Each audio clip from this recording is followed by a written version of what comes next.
Сәлем, сіздермен бірге Казмет. Бүгінгі біздің тақырыбымыз несепағардың анатомиясы. Ендеше біз бастайық. Несепағар бізде латынша уретр деп аталынатын жұп мүше, яғни ол бүйрек түбегінен несеп қуыққа дейінгі аралықта орналасады екен. Негізі міне бізде мына жақта бүйректің түбегінен бастала отырып, ұзыннан несеп қуыққа дейін жетеді. Оның ұзындығы шамамен 30-35 сантиметрді құрайды, ал ені 4-8 мм болып келеді. Несепағар қуысының ені бізде 3-4 мм құрайды, ал іш астармен ретроперитониальды жабылған.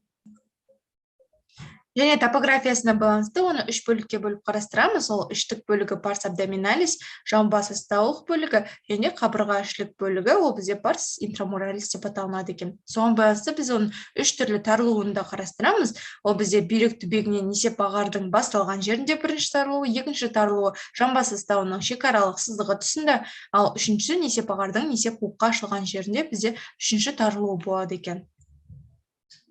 Синтопиясына келетін болсақ, ең бірінші іштік бөлігінің синтопиясы, яғни оң несепағардың проксимальды бөлігі 12 елі ішектің төмендеген бөлігінің артында орналасса, сол несепағар 12 елі аш ішек иілімінің артында орналасады екен.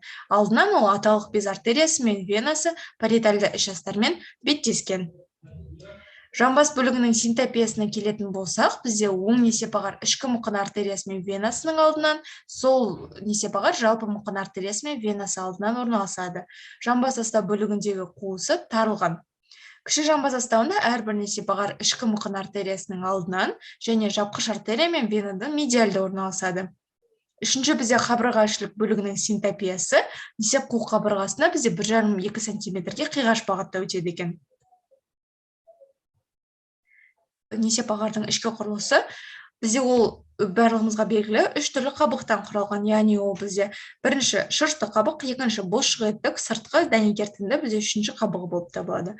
Ішкі шырышты қабық бізде латынша туника мукоза деп аталынады, шырышты бездерге өте бай бойлы қатпарлардан тұрады. Ал ортаңғысы бізде бұлшық етті қабық, туника мускулярис латынша, ол бізде екі бөлікті қарастырамыз, жоғарғы бөлігі және төменгі бөлігі.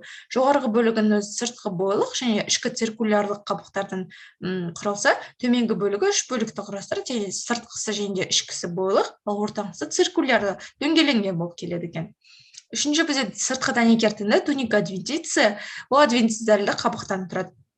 Жалпы сіздерге сабақ түсінікті болды деген үміттеміз. Бізбен бірге болғандарыңызға рахмет. Сіздермен бірге болған Казмет.